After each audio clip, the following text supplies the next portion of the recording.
Lo que usted verá a continuación es la oda al cinismo puro per evidencia, claramente cómo se maneja el fútbol mexicano, cosa que ya se sabía, pero se necesitaban más voces para reafirmarlo. Lo peor, en medio de la agonía casi perpetua, en la decadencia de la Liga MX, las cosas se siguen haciendo con las patas, a pesar del fútbol, y de que, de alguna manera, este problema tiene compostura. Pero como bien dijo Fidel Curi Grajales en esa entrevista que hizo con David Faitelson, en este mundo del fútbol mexicano, cada quien lleva agua para su molino y cada quien ve por lo que más le conviene. Ese es el problema, desde que el grupúsculo en el poder quiere hacer y deshacer. Este negocio poco a poco se ha ido pudriendo. Lo peor, a costa de la pasión de los aficionados, esos que aún confían en sus equipos. Y la pregunta obligada que tendríamos que hacernos es, ¿cómo a estas alturas un personaje del fútbol puede terminar en el bote por algo que no cometió? La historia del señor Tiburón inició con el fantasma Suárez, quien le dio seguimiento al tema. Fue hasta Almoloya a visitarlo, quien de buenas a primeras lo entambaron en el Estado de México, cuando le pidieron ir a su domicilio que tenía en aquel lugar. Ahí fue donde se destapó una red de corrupción que inmiscuía a personajes políticos, empresariales y a la misma Federación Mexicana de Fútbol, comandado por 3 sujetos importantes que, dicho por Curi, tienen una orden de aprehensión, archivada en la Fiscalía del Estado de Veracruz. Hablamos de Alejandro Irarrágorri, Enrique Bonilla y la famosa licenciada Ana Peniche. Esta historia encaja a la perfección de cómo se maneja el mar de corrupción en el fútbol mexicano, que a su vez está dominado por un sistema altamente putrefacto que sirve a unos cuantos y que le da el negocio a otros, los cuales se mantienen al margen a pesar de tener mucho dinero, como son los equipos regios. Y esta vez el señor Tiburón conecta perfectamente esta red de infamias con la corrupción, los amaños de partidos, y da nombres de personajes que están fuertemente coludidos y que han tenido secuestrado al fútbol nacional. Aunado a esto, también se da pie para conectar indudablemente lo que será el futuro del Tampico Madero, equipo que se ganó su ascenso legítimamente en la cancha, pero que le aplicarán lo que sufrió el grupo Tecamachalco hace algunos años con el Irapuato o los Alacranes de Durango. También terminaremos con el caso de Paco Ramírez, un técnico mexicano que aborrece a los argentinos, pero realmente tiene la calidad moral para decirlo. Es por eso que hoy te presento la red de corrupción, Fidel Curi contra la Liga MX, el robo al Tampico y el odio a los argentinos. Si quieres más historias como esta, dale like y suscríbete al canal. Te divertirás, te lo aseguro.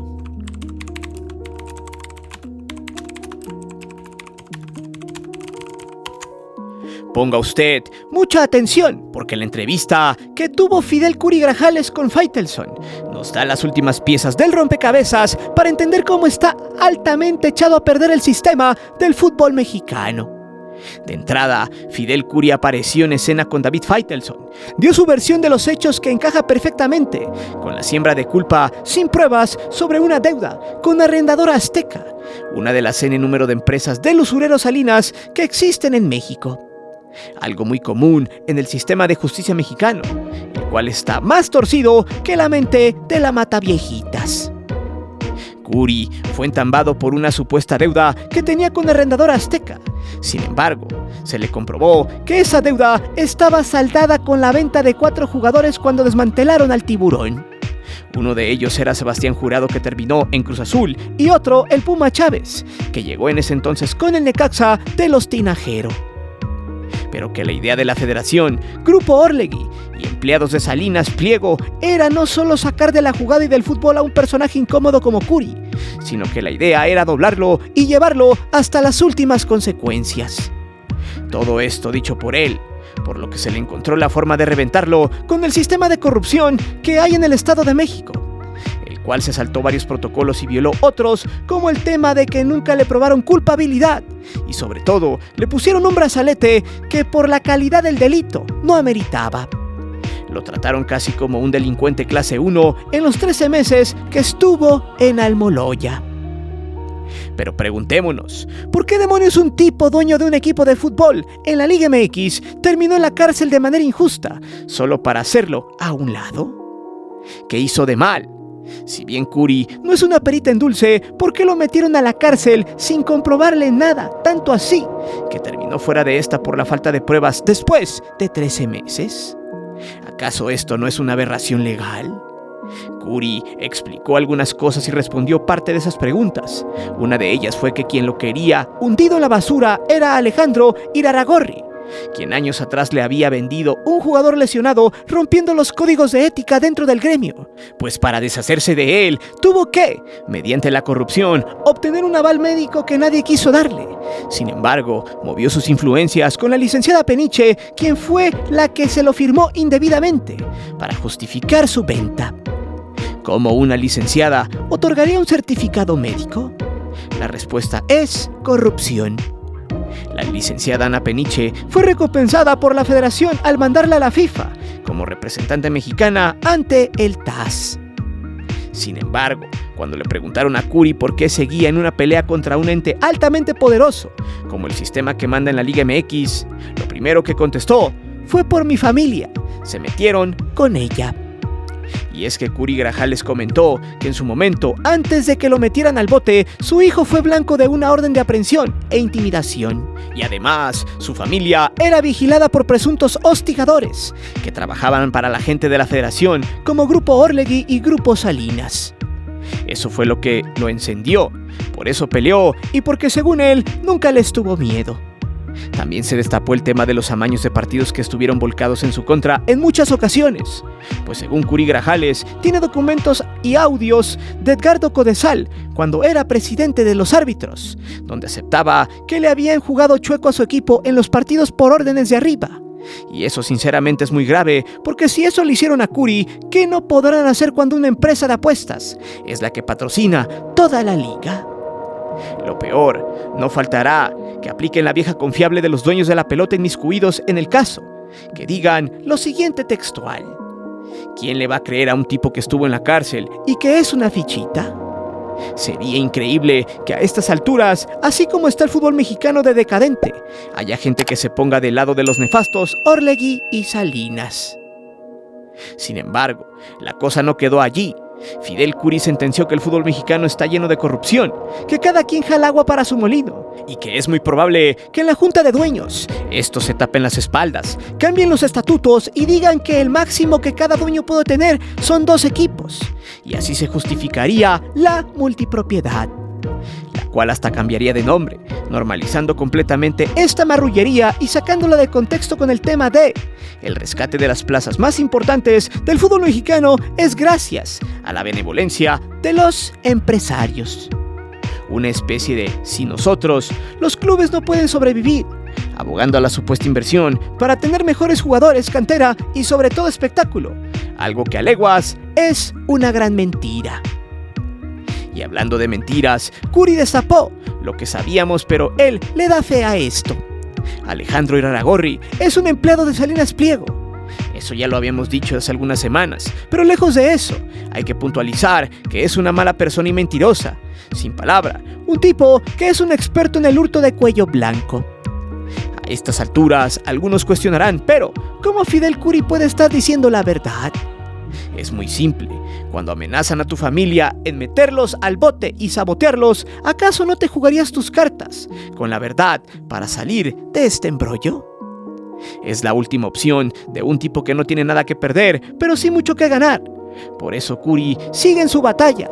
Él tiene los derechos del escudo y el nombre de los tiburones, el comodato de un estadio que está litigado, que fue desmantelado, pero que se sabe muy bien que se lo van a remodelar por parte del gobierno del estado, al cual criticó, pero nunca se quejó por las mejoras que le harán.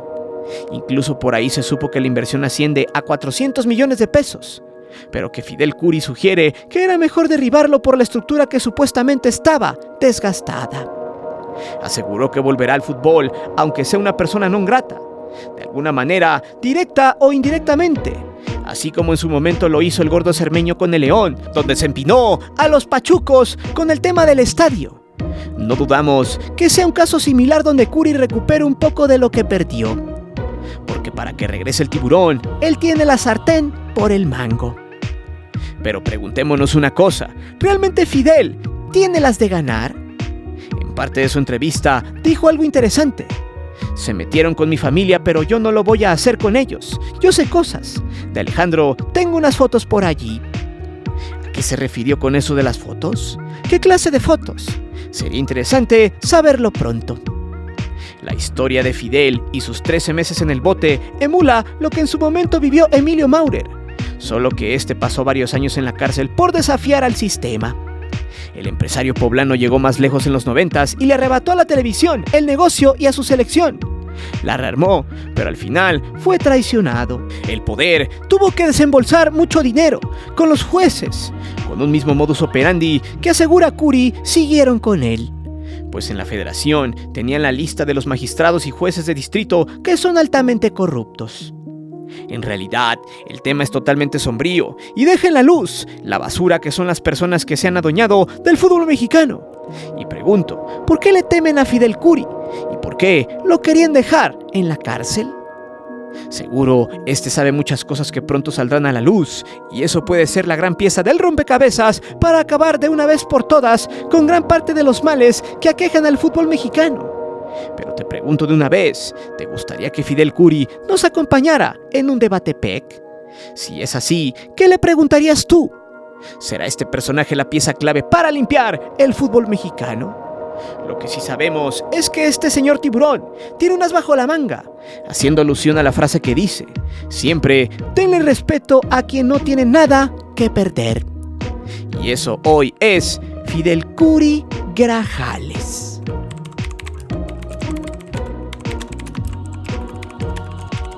Tal vez alguien me pregunte, bueno Memo, ¿y qué tiene que ver Fidel Curi con lo que se va a enfrentar el Tampico en estos días, o mejor dicho, con lo que le planean hacer?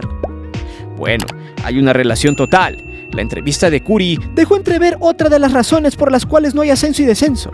Si bien la Liga MX y la Federación se maneja como el club de Toby, también es elitista.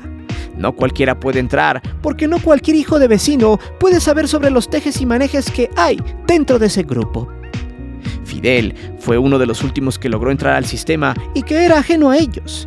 Sin embargo, su comportamiento no fue el adecuado porque el vato simplemente no se dejaba.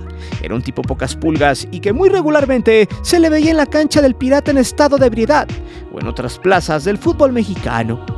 Incluso cuenta que cuando había reunión de dueños, los verdaderos pesos pesados no iban y mandaban a sus delegados. Y 2, casi nunca le daban la palabra para opinar, pues en esas reuniones solo la palabra era de quienes tenían cierto peso específico en las decisiones.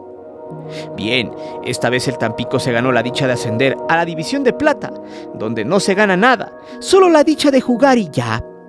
Curiosamente es un torneo que se maneja para acceder con más requisitos en el mundo, a la espera de que a los dueños de la pelota se les ocurra levantar el pulgar como cualquier César, como lo hicieran en su momento con el Irapuato, de Grupo Tecamachalco o el Durango, hace algunos años. El reglamento es claro. El artículo 39 de la segunda explica que el equipo que gane la promoción asciende de manera inmediata a la Liga de Expansión. Sin embargo, hasta ahora no ha habido un mensaje de bienvenida por parte de la expansión al nuevo equipo. Nadie dijo nada, fueron campeones y ya, se acabó. No ha habido algún reconocimiento y por si fuera poco, el Fantasma Suárez reportó que supuestamente el presidente de la segunda o Liga Premier, Sergio Vázquez Ávila, le habría comunicado al presidente del Tampico, el señor Miguel Vadillo, que no podrían ascender a la expansión. ¿Por qué? Simplemente porque en el hipotético no cualquiera entra, no cualquiera puede hacer negocios desde la expansión hasta la Liga MX, porque desde ahí empieza el truco. La indicación es que el Club Tampico tiene que mandar el documento al presidente de la Liga MX. El halo español fracasado para que acredite al Tampico sobre el cumplimiento de los requisitos de certificación. ¿Ya saben cuáles son? Ahí les va. El estadio en condiciones de acuerdo a las medidas y especificaciones empastado completo, orientación de norte a sur, cancha con medidas de 105 metros de largo por 68 de ancho, corredor de servicio, sistema de drenaje, medidas para anuncios publicitarios y bancas con 5 metros entre cada una y la línea media. acceso de vestidores a cancha cubierto, sala de trabajo y sala de conferencia, servicios públicos, planta de luz de emergencia, espacios para policías, bomberos y servicios de emergencia, espacios para espectadores, presencia policial, puertas de acceso al terreno de juego, marcador electrónico de goles, documentación oficial, iluminación para partidos de noche con mínimo de 80 luces, embutacado del estadio, vestidores para árbitros y la escuadra de visita, así como servicios médicos y palcos para la directiva foránea. Un sistema de circuito cerrado, una póliza de seguro de responsabilidad social y protección contra siniestro. Solo faltaron la Rosa de Guadalupe, las 7 esferas del dragón y la prueba que certifique que hay vida inteligente en el sistema solar. Lo mejor de todo es que el presidente del Tampico ya explicó que no debería de haber trabas, que se cumplieron con todos los requisitos asumiendo que ya estaba en orden la documentación y que solo faltaba esperar a que los federativos se reunieran el 22 de mayo, donde se tratarán los aspectos sobre su equipo, el cual en teoría debería de ascender. Pero pregunto, si la normativa está especificada desde hace tiempo, ¿por qué se tendría que esperar a que estos se reúnan? Pues porque ellos deciden por votación quién entra o no a su gremio, así de fácil. Los estatutos solo están para taparle un ojo al macho y para engañar a la gente. Y ocuparé la frase que dijo Fidel Curi en su entrevista. Está bien que ellos decidan, pero que no engañen a la gente, porque eso es lo que hacen. Y claro, ha quedado estipulado una y otra vez.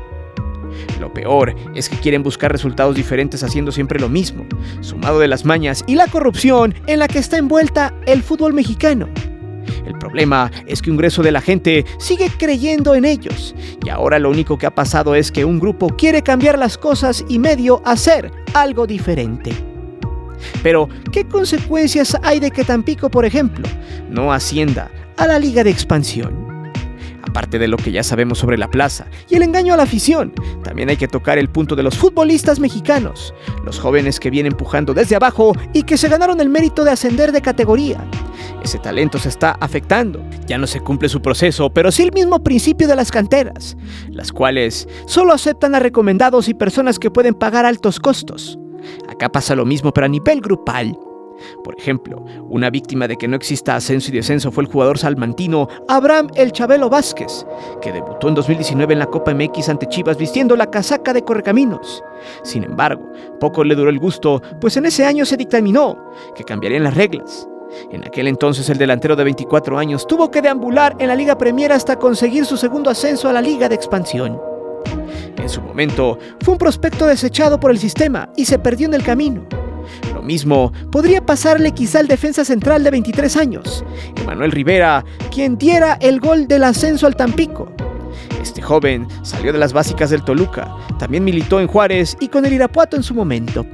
Un joven que fue sacado de las penumbras y a sus 23 años, gracias a la corrupción, su tope pudiera ser la segunda por el simple hecho de no hacer justicia deportiva por parte de las sátrapas que dirigen al fútbol mexicano. Ejemplos como estos hay muchos, y pregunto, ¿cuántos prospectos interesantes en México se han perdido hasta la fecha por esta desgraciada e infame corrupción?